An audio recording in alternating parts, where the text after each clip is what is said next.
The British Broadcasting Corporation is the public service broadcaster of the United Kingdom, headquartered at Broadcasting House in London. It is the world's oldest national broadcasting organisation and the largest broadcaster in the world by number of employees, with over 20,950 staff in total, of whom 16,672 are in public sector broadcasting, including part-time, flexible as well as fixed contract staff. The total number is 35,402. The BBC is established under a royal charter and operates under its agreement with the Secretary of State for Culture, Media and Sport. Its work is funded principally by an annual television licence fee which is charged to all British households, companies, and organisations using any type of equipment to receive or record live television broadcasts. The fee is set by the British government, agreed by Parliament,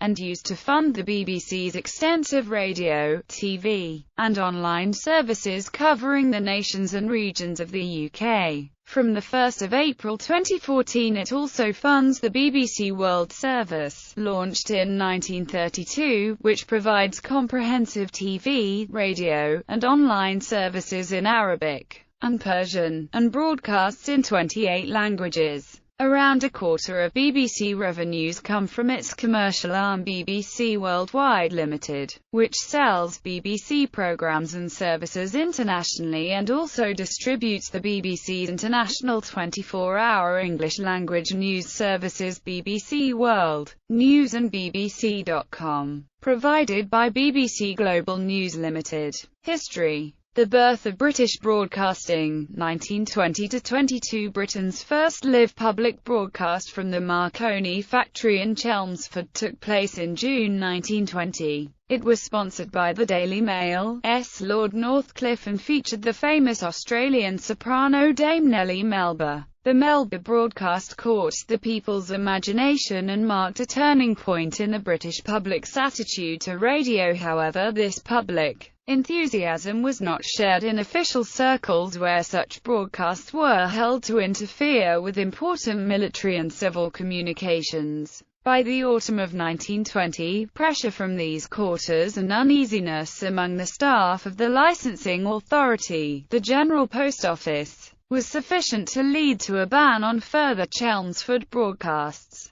But by 1922 the GPO had received nearly 100 broadcast license requests and moved to rescind its ban in the wake of a petition by 63 wireless societies with over 3,000 members. Anxious to avoid the same chaotic expansion experienced in the United States, the GPO proposed that it would issue a single broadcasting license to a company jointly owned by a consortium of leading wireless receiver manufacturers, to be known as the British Broadcasting Company Limited. The company was to be financed by a royalty on the sale of BBC wireless receiving sets from approved manufacturers and by a license fee from private company to public service corporation and business. 1923–26. The financial arrangements soon proved inadequate. Set sales were disappointing as amateurs made their own receivers and listeners bought rival unlicensed sets.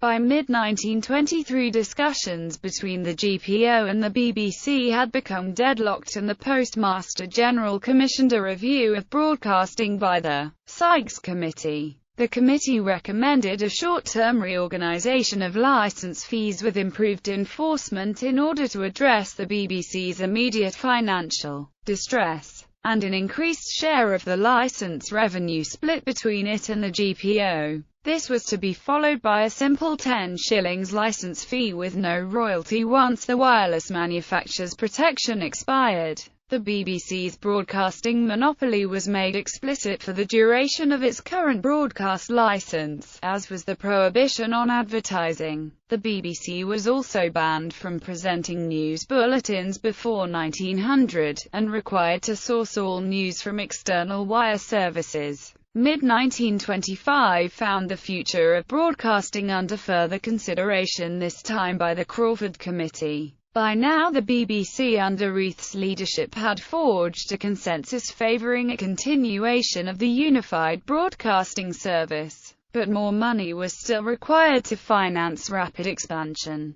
Wireless manufacturers were anxious to exit the loss-making consortium, with Reith keen that the BBC be seen as a public service rather than a commercial enterprise. The recommendations of the Crawford Committee were published in March the following year and were still under consideration by the GPO when the 1926 general strike broke out in May. The strike temporarily interrupted newspaper production, and with restrictions on news bulletins waived, the BBC suddenly became the primary source of news for the duration of the crisis. The crisis placed the BBC in a delicate position. On one hand, Reith was acutely aware that the government might exercise its right to commandeer the BBC at any time as a mouthpiece of the government, if the BBC were to step out of line. But on the other, he was anxious to maintain public trust by appearing to be acting independently. The government was divided on how to handle the BBC, but ended up trusting Reith, whose opposition to the strike mirrored the PM's own. Thus the BBC was granted sufficient leeway to pursue the government's objectives largely in a manner of its own choosing. The resulting coverage of both striker and government viewpoints impressed millions of listeners who were unaware that the PM had broadcast to the nation from Reith's home, using one of Reith's sound bites inserted at the last moment, or that the BBC had banned broadcasts from the Labour Party and delayed a peace appeal by the Archbishop of Canterbury. Supporters of the strike nicknamed the BBC the BFC for British Falsehood Company. Reith personally announced the end of the strike, which he marked by reciting from Blake's Jerusalem, signifying that England had been saved.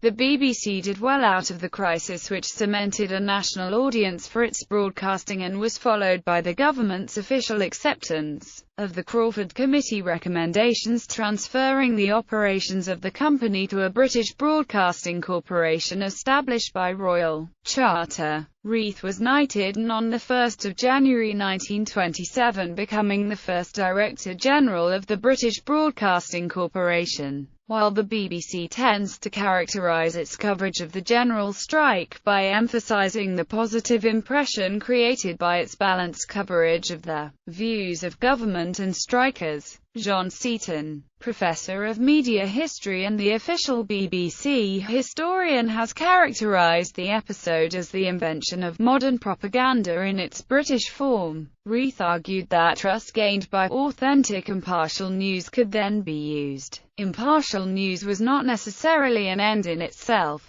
To represent its purpose and values, the corporation adopted the coat of arms, including the motto, "Nation shall speak peace unto nation." The motto is generally attributed to Montague John Rendell, former headmaster of Winchester College and member of the first BBC Board of Governors. The motto is said to be a felicitous adaptation of Micah chapter 4:3, "Nation shall not lift up a sword against nation." 1926 to 1939, the success of wireless broadcasting provoked animosities between the BBC and well-established media such as theatres, concert halls and the recording industry. By 1929, the BBC complained that the agents of many London comedians refused to sign contracts for broadcasting, because they feared it harmed the artist by making his material stale, and that it reduces the value of the artist as a visible music hall performer. On the other hand, the BBC was keenly interested in a cooperation with the recording companies who, in recent years, have not been slow to make records of singers, orchestras, dance bands, etc., who have already proved their power to achieve popularity by wireless. Radio plays were so popular that the BBC had received 6,000 manuscripts by 1929. Most of them written for stage and of little value for broadcasting. Day in and day out, manuscripts come in, and nearly all go out again through the post, with a note saying, "We regret," etc. Experimental television broadcasts were started in 1932 using an electromechanical 30-line system developed by John Logie Baird. Limited regular broadcasts using this system began in 1934, and an expanded service started from Alexandra Palace in 1936. Alternating between an improved bed mechanical 240-line system and the all-electronic 405-line Marconi system. The superiority of the electronic system saw the mechanical system dropped early the following year. 1939 to 2000, television broadcasting was suspended from 1 September 1939 to 7 June 1946 during the Second World War. There was a widely reported urban myth that, upon resumption of service, announcer Leslie Mitchell started by saying, "As I was saying before, we were so rudely interrupted." In fact, the first person to appear when transmission resumed was Jasmine Bligh, and the words said were, "Good afternoon, everybody. How are you? Do you remember me, Jasmine Bligh?" The European Broadcasting Union was formed on 12 February 1950, in Torquay, with the BBC among the 23 founding broadcasting organisations. Competition to the BBC was introduced in 1955 with the commercial and independently operated television network of ITV. However, the BBC monopoly on radio services would persist until 8 October 1973, when, under the control of the newly renamed Independent Broadcasting Authority, the UK's first independent local radio station, LBC, came on air in the London area. As a result of the Pilkington Committee report of 1962, in which the BBC was praised for the quality and range of its output,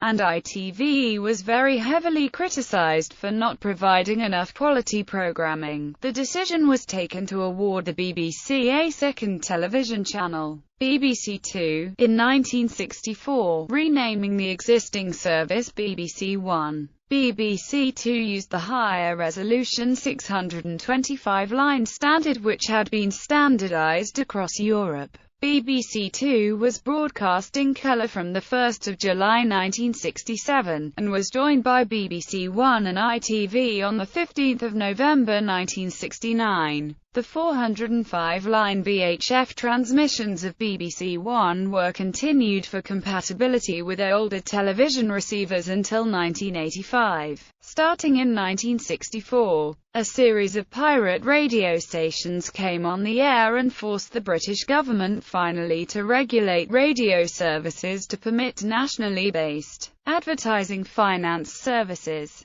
In response, the BBC reorganised and renamed their radio channels. On 30 September 1967, the Light programme was split into Radio 1, offering continuous, popular music, and Radio 2, more easy listening. The third programme became Radio 3, offering classical music and cultural programming. The home service became Radio 4, offering news and non-musical content such as quiz shows, readings, dramas and plays. As well as the 4 national channels, a series of local BBC radio stations were established in 1967, including Radio London. In 1969, a BBC Enterprises department was formed to exploit BBC brands and programmes for commercial spin-off products. In 1979 it became a wholly owned limited company, BBC Enterprises Limited.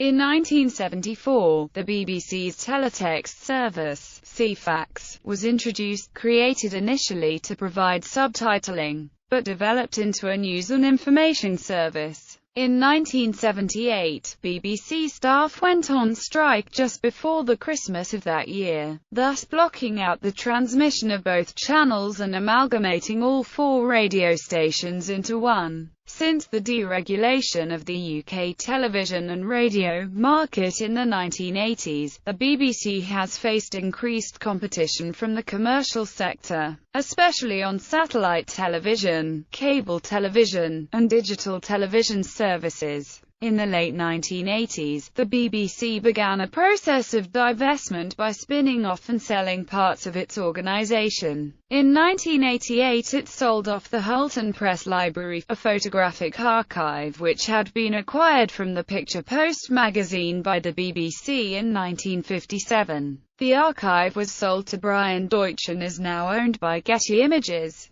During the 1990s, this process continued with the separation of certain operational arms of the corporation into autonomous but wholly owned subsidiaries of the BBC, with the aim of generating additional revenue for programme making. BBC Enterprises was reorganised and relaunched in 1995 as BBC Worldwide Limited. In 1998, BBC Studios, outside broadcasts, post-production, design, costumes and wigs were spun off into BBC Resources Limited.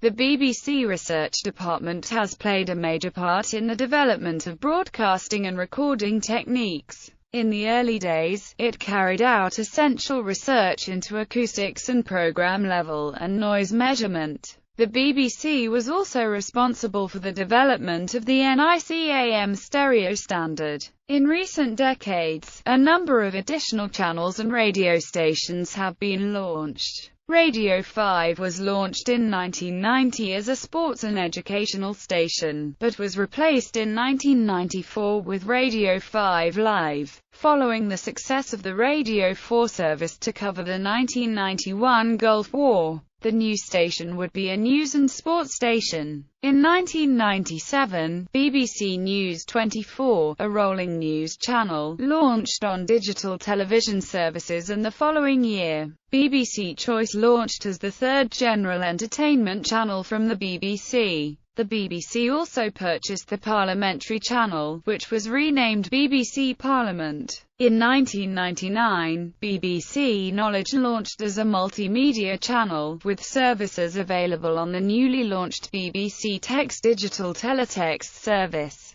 and on BBC Online. The channel had an educational aim, which was modified later on in its life to offer documentaries. 2000 to 2011. In 2002, several television and radio channels were reorganized. BBC Knowledge was replaced by BBC 4 and became the BBC's Arts and Documentaries channel. CBBC, which had been a programming strand as Children's BBC since 1985, was split into CBBC and CBeebies for younger children, with both new services getting a digital channel, the CBBC channel and CBeebies channel. In addition to the television channels, new digital radio stations were created. 1 Extra, 6 Music and BBC 7. BBC 1 Extra was a sister station to Radio 1 and specialised in modern black music. BBC 6 Music specialised in alternative music genres, and BBC 7 specialised in archive, speech and children's programming. The following few years resulted in repositioning of some of the channels to conform to a larger brand. In 2003, BBC Choice was replaced by BBC 3, with programming for younger generations and shocking real-life documentaries. BBC News 24 became the BBC News channel in 2008, and BBC Radio 7 became BBC Radio 4 Extra in 2011, with new programmes to supplement those broadcast on Radio 4. In 2008, another channel was launched, BBC Alba, a Scottish Gaelic service. During this decade, the corporation began to sell off a number of its operational divisions to private owners. BBC Broadcast was spun off as a separate company in 2002, and in 2005 it was sold off to Australian-based Macquarie Capital Alliance Group and Macquarie Bank Limited and rebranded Red Bee Media. The BBC's IT, telephony and broadcast technology were brought together as BBC Technology Limited in 2001, and the division was later sold to the German engineering and electronics company Siemens IT Solutions and Services. SIS was subsequently acquired from Siemens by the French company Atos. Further divestments in this decade included BBC Books, BBC Outside Broadcasts Limited, Costumes and Wigs, and BBC Magazines. After the sales of OBs and Costumes, the remainder of BBC Resources was reorganised as BBC Studios and Post-Production, which continues today as a wholly owned subsidiary of the BBC. The 2004 Hutton inquiry and the subsequent report raised questions about the BBC's journalistic standards and its impartiality. This led to resignations of senior management members at the time, including the then Director General, Greg Dyke. In January 2007, the BBC released minutes of the board meeting which led to Greg Dyke's resignation. Unlike the other departments of the BBC World Service was funded by the Foreign and Commonwealth Office. The Foreign and Commonwealth Office, more commonly known as the Foreign Office or the FCO, is the British government department responsible for promoting the interests of the United Kingdom abroad. In the past few years, the BBC has experimented in high-definition television. In 2006, BBC HD launched as an experimental service, and became official in December 2007. The channel broadcasts HD simulcasts of programs on BBC One, BBC Two, BBC Three and BBC Four, as well as repeats of some older programs in HD. In 2010, a HD simulcast of BBC One launched, BBC One HD. The new channel uses HD versions of BBC One's schedule and uses upscaled versions of programs not currently produced in HD. On the 18th of October 2007, BBC Director General Mark Thompson announced a controversial plan to make major cuts and reduce the size of the BBC as an organisation. The plans included a reduction in posts of 2,500, including 1,800 redundancies, consolidating news operations, reducing programming output by 10% and selling off the flagship television centre building in London. These plans have been fiercely opposed by unions, who have threatened a series of strikes. However, the BBC have stated that the cuts are essential to move the organisation forward and concentrate on increasing the quality of programming. On the 20th of October 2010, the Chancellor of the Exchequer George Osborne announced that the television licence fee would be frozen at its current level until the end of the current charter in 2016. The same announcement revealed that the BBC would take on the full cost of running the BBC World Service and the BBC Monitoring Service from the Foreign and Commonwealth Office, and partially finance the Welsh broadcaster S4C. 2011 to present further cuts were announced on 6 October 2011, so the BBC could reach a total reduction in their budget of 20%.